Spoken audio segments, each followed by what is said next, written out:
양시장이 순항하고 있습니다. 그러면 오늘장 현재까지의 강펀치 그리고 오늘 남은 시간을 어떻게 좀 보내야 될지 이 부분 시장에 한 방을 날릴 수 있는 부분 알아보도록 하겠습니다. 함께해 주실 분 소개해 드립니다. 신한투자증권의 신병재 부지점장입니다. 안녕하세요. 네, 안녕하세요. 네, 오랜만에 시장이 또 기분 좋은 모습을 보여주고 있습니다. 오전장의 핵심이 될 만한 강펀치 현재까지 시장이 보여준 내용 가운데서 좀 꼽아주세요. 네, 오늘 전체적인 종목들이 좀 골고루 올라가고 있습니다. 하지만 제가 뽑은 이런 주제는요, 내년엔 이제 본격적인 해외여행 시장이라고 말씀을 좀 드리고 싶습니다. 지금 여행 종목들 올라가는 것 때문에 이제 말씀을 드릴 텐데요. 그 전에 일단 전일 미국 시장부터 한번 간단하게 언급드리도록 하겠습니다. 지금 다우나 나스닥 지수 같은 경우도 연일 이제 상승세에 다시 돌입을 했는데요. 아무래도 저가 반등세 유입되게 되면서 수급 쪽으로 조금은 유리해지는 이런 상황이 되는 것 같습니다. 12월 소비자 신뢰 지수가 개선된 점, 이제 경제 지표가 좋게 나왔기 때문에 이런 산타랠리 또는 신년에 대한 이런 기대감이 정해지는 것 같고요. 그리고 실적적인 면도 굉장히 좀 좋게 나왔습니다. 나이키와 페덱스의 실적이 양호하게 나오면서 나이키는 12% 그리고 페덱스는 3.4% 정도 상승으로 마감을 하게 되었습니다.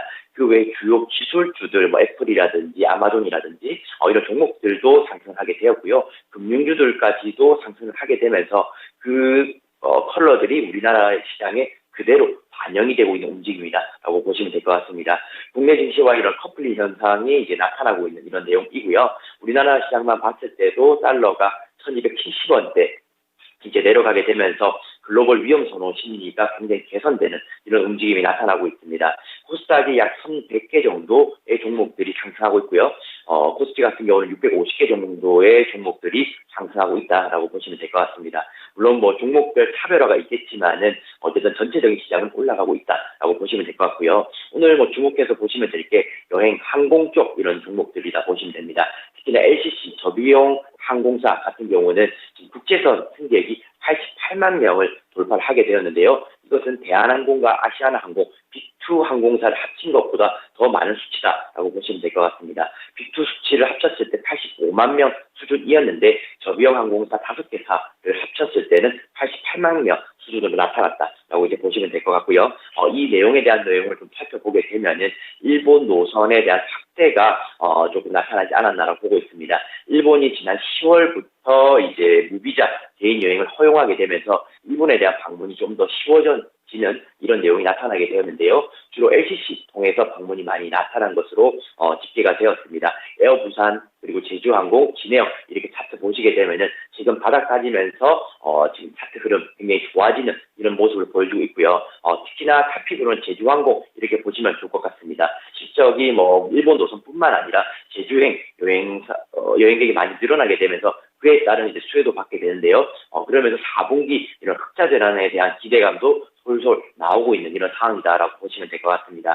에어부산, 제주 항공, 진해역 이렇게 지금 종목 관심 종목을 두시면서 대응하시면 좋을 것 같고요. 어쨌든 이제 코로나 이전의 수준을 어느 정도 회복했다라고 보시면 될 것 같고 4분기 또는 내년 1분기까지 항공 섹터 같은 경우는 실적적인 개선이 나오기 때문에 계속적으로 주목해서 보시면 좋을 내용인 것 같습니다.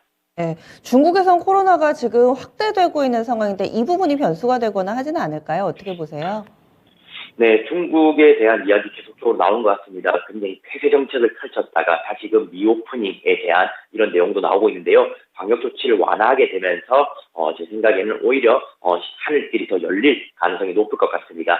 중국이 전 세계의 이런 하늘길을 좀 발목을 잡는 이런 내용을 가지고 있지만요. 이런 것들은 어느 정도의 선반영도 지금 시장에 되었다라고 보고 있습니다. 그래서 항공 섹터들이 바닥에서 좀 강하게 튀어오르는 이런 모습을 보여준 것 같고요. 중국에 대한 문제는 사실상 더 이상 발목을 잡기에 좀 어려운 변수다. 이렇게 정리하시면 될 것 같습니다. 지금 강펀치는 여행, 항공 이쪽에서 좀 나오고 있고 그러면 남은 시간 동안에 또 강력한 한 방을 보여줄 수 있는 쪽은 어떤 쪽이라고 보세요? 네, 남은 시간을 조금 보게 된다라면은 항공과 비슷한 유사 종목을 말씀을 드리겠습니다. 해운업종의 바닥하기이다라고 말씀드리고 싶습니다. 해운업종 이렇게 먼저 종목부터 지금은 말씀을 드릴 텐데요. 사실상 상반기 정도까지는 매매를 하시다가 최근에는 안 보시는 이런 섹터 중에 하나이다라고 좀 보고 있습니다. 특히 HMM이라든지 그리고 페노션 대안해온 이런 종목들이 될 텐데요. HMM 같은 경우 차트 보시게 되면 언제부터 이렇게 반등을 했지? 라고 생각할 정도로 이쁘게 바닥 다지면서 지금 상승을 하고 있습니다.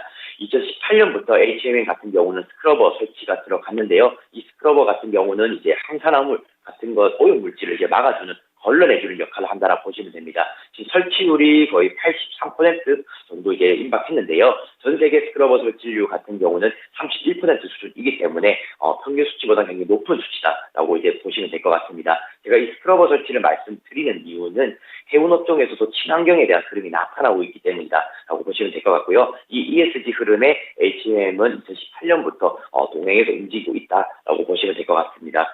그리고 이제 페노전도 한번 살펴볼 텐데요. 페노전 같은 경우는 중국 이제 리오프닝에 대한 수혜가 나타날 것이다라고 보고 있는 것 같습니다. 벌크선에 대한 이런 시황이 이제 좋아질 거다라고 보고 있는 상황이고요. 항공처럼 이제 중국에 대한 피해라기보다는 다시금 수혜로서 조작이 될 수 있는 그런 내용인 것 같습니다. 지금 이제 운임이 상승을 하게 된다라면은 이런 용선 확대를 통해서 영업 레버리지 확대 효과까지 이뤄질 수 있는 그런 구간이기 때문에 HMM뿐만 아니라 페노전도 차트 한번 보시면서 대응하시면 좋을 것 같고요.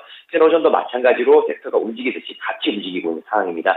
특히나 전고점 돌파를 한 상황에서 5%까지 양봉을 가득 채우고 있는 내용이기 때문에 추가적인 상승 여지 더 있다라고 보고 있고요. 업사에서 조금 더 열어두시고 시장 대응하셔도 되겠다라고 말씀드리겠습니다.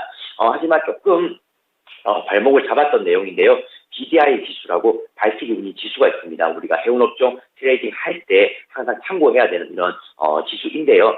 8월 말부터였죠. 굉장히 고꾸라지는 이런 모습을 보여줬다가 3개월 정도 횡보를 했는데 지금은 반등 국면, 고개를 조금 내미는 이런 모습에 들어갔습니다. BDI 지수와 함께 이 해운업종들도 다시금 반등에 나타나고 있어서 지금은 굉장히 동행 지수가 좋아지고 있다라고 이제 보시면 될 것 같고요.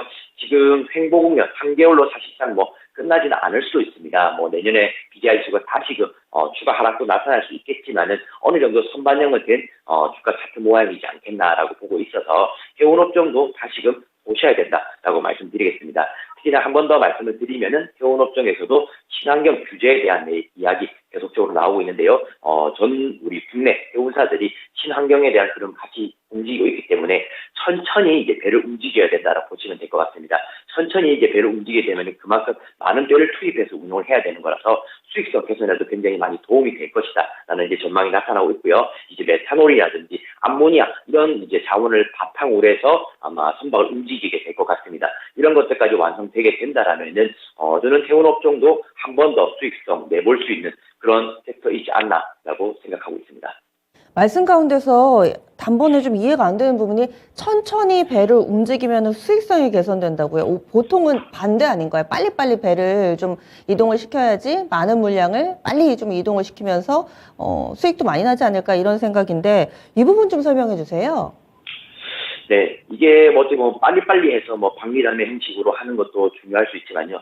천천히 이제 배를 이제 움직여야 되는 상황이다라고 보면 될 것 같습니다. 그래야 탄소 배출량이 점점 적어지는 이런 내용이기 때문인데요.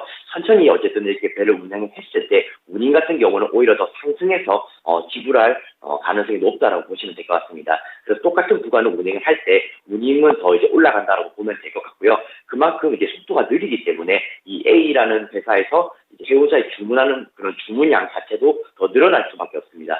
예전에는 이제 한 대로 해서 이렇게 옮겨가게 된다라면 하루 만에 꼭 옮겨갔다면 이제는 일주일 정도 이제 걸릴 수가 있기 때문에 더 많은 배를 투입하고 더 많은 수요가 창출될 수 있다. 이런 점에서는 이제 해운업종에는 좀 수혜가 될 수 있다라고 보면 될 것 같고요. 근데 이거는 예측치이기 때문에 실제 이런 것들이 현실화가 됐을 때는 앵커님 말씀하신 대로 생각보다는 수익성 개선에 안 좋을 수도 있습니다. 근데 지금의 현재 상태에서는 천천히 이제 배를 운행을 하게 된다라면은 해운업종에는 수요 확대가 나타날 수 있다. 이렇게 보고 있습니다. 예, 그러면 토픽은 페노션으로 보시는 거세요? 네, 오늘 오후장 토픽은 해운업종 이제 계속 보고 있고요. 아마 내일 오전장까지 이어질 수 있는 흐름이다라고 말씀드리고 싶습니다. 예, 알겠습니다. 자세한 말씀 고맙습니다. 네, 감사합니다. 네. 그래서 현재까지 시장에서 강력한 좀 퍼포먼스를 보여주고 있는 여행, 항공, 이 리오프닝과 관련돼서 그리고 또 전체적으로 좀 정상화되는 기조 가운데서 오늘장 주목받고 있는 종목 봤고요. 그리고 앞으로는 그러면 어디에 좀 베팅을 하면 좋을까? 오늘장 강펀치 쪽으로는 해운 섹터 이야기가 나왔습니다. 바닥에서 올라가는 그림 속에서 해운 섹터 바닥을 다졌다. 긍정적인 시각으로 보고 있습니다. 지금까지 신한투자증권의 신병재 부지점장과 함께했습니다.